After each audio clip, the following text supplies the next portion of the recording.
Hey there guys, Corey here with Android Community and /Gear, and we're taking another look at the OUYA Game Console. This is the NVIDIA Tegra 3 powered Android RAN game console, and we just kind of wanted to show you the overall software a little bit. Overall, we've kind of enjoyed the experience thus far. The software is not bad. Obviously, it's running on Android, but you can't tell except for when you go into a couple certain menus. But overall, it's smooth, it's stable. It is a little slow at times in terms of going through some of the menus with the Discover mode to look for games and stuff like that. And some of them are kind of taking longer than expected to actually download.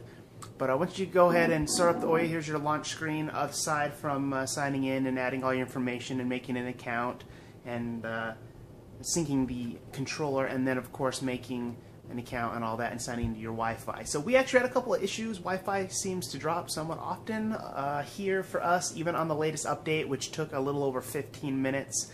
So get it out of the box, power all in, plug in the Wi-Fi, and hook it all up to your TV with HDMI, and it took about 15 minutes or so, plus after typing in manually all of our login information and then having Wi-Fi not work, having to turn it off and start over again.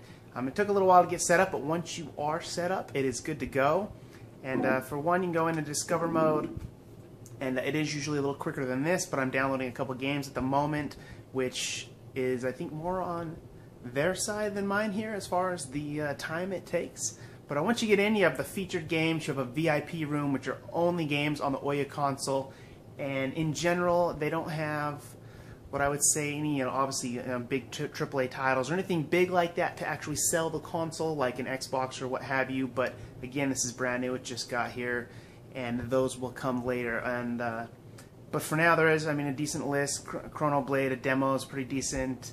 Let's go through here. Some of these. Amazing Frog is actually ridiculously fun. It's kind of terrible quality in general, but it's fun. It's definitely a beta game, and you run around with these little frogs and shoot them everywhere, and it's a lot of fun for the kids as well. I had a couple of cousins over earlier, and they were actually kind of enjoying that one.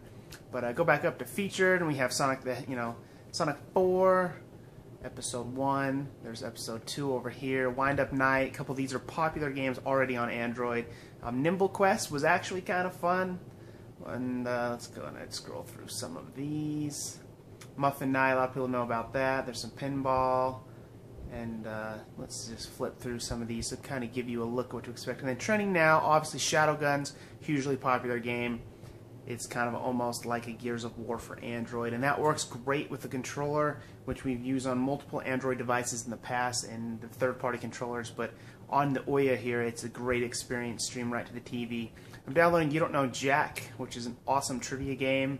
Kind of irreverent and out of control and rude, and that's been on PCs for years. It recently launched on Android, and here it is as well on the OUYA. The whole family can play, a whole group of friends. Sync in all your Xbox controllers if you want to use Bluetooth, or the dedicated OUYA controllers, and you can play that, play drinking games along with it, whatever you want to do. And then the Bard's Tale is actually another fun game. That's a Tegra exclusive, or it was at one point. It has amazing graphics. Same thing with Raven Sword.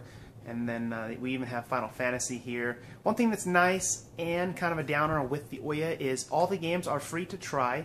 So when you go into like Final Fantasy, it just says download.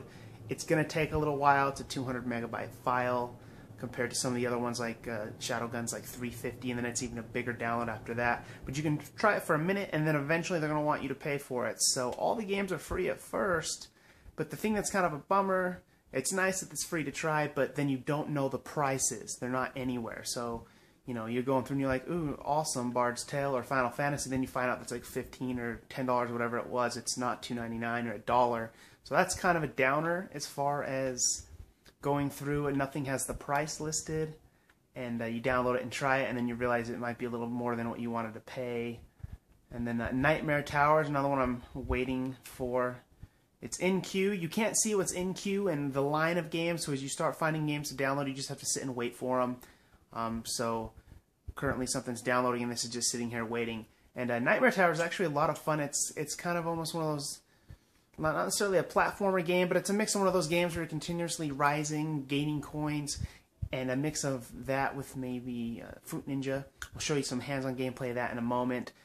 That one's pretty fun. I actually found that one super fun But I had to reset the whole console here, and I wiped everything out, and I'm re-downloading a couple of my favorite games on Wind Up Night, like we mentioned before. So, I mean, they have the VIP room, the trending now, the featured games. Then down here, the Penny Arcade, which, again, they don't say the prices, so you can't really go off the fact that they say Penny Arcade, because these are definitely not penny games. Some of them are free, some of them are not, but you can't tell until you download it, play it, and then get the notification to continue playing by purchasing or using coins or credit.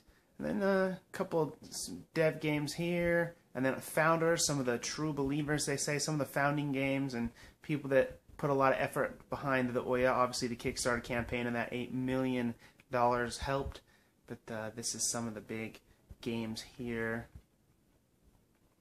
Beast Boxing might be fun. And there's even a game, it's trying to find it here. It looks a lot like Mario. Old school Mario platformer, and then some showcasing some games here. Couch gaming with friends. Again, You Don't Know Jack's another fun one that you can play with the friends. Escape artists, bunch of sandbox kind of games and racing and what have you. And then you can go to genres, which was nice. So if you're short on time, you can come over here. These are games specific to someone that maybe doesn't have a lot of time to just play a couple quick rounds. And then obviously trivia and puzzling and fighting, and I'm a shooter fan, so go to FPS shooters, and here's all the games.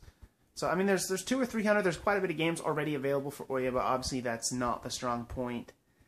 But it is a strong point. Anyone can put a game on OUYA and launch it into their market, which is nice because some of those indie developers and small developers can put their games out there. But at the same time, you get a couple really unpolished, terrible experiences. So it's kind of got its pros and cons in the same region here. I mean, that makes it nice, but at the same time it doesn't. So those are a couple of the first-person shooters. As you can see, you know, not very many. Go ahead and go back, and there's just tons of different genres you can go to, and that's about it. So there's a little more games than that. Obviously, I didn't scroll through to the side on every one of these areas. And then once you're done, you go ahead and go back, go up to play, tap into there. There's a couple of the games I've downloaded already, and you're just right there, you're ready to play. But we'll show you more on that in a minute. Go down to make. There's, you know, build, software. You can go in here and use the web browser to download the OUYA Developer Console. And then manage. When you go ahead and go into manage, you can go into an account and set up a bunch of parent controls for kids. And then obviously you can sync all your controllers, add as many as you'd like. And then network, if you want to change your network. Notifications, there's no notifications here. Check for system updates. So, I mean, overall, it's a pretty polished user interface. We're just kind of having a mixed experience as far as hardware and gaming. But in general, it's been fairly decent. But this was a rather long look at kind of the general software. And stay tuned, and we'll have more hands-on gameplay in a minute. Thanks for watching.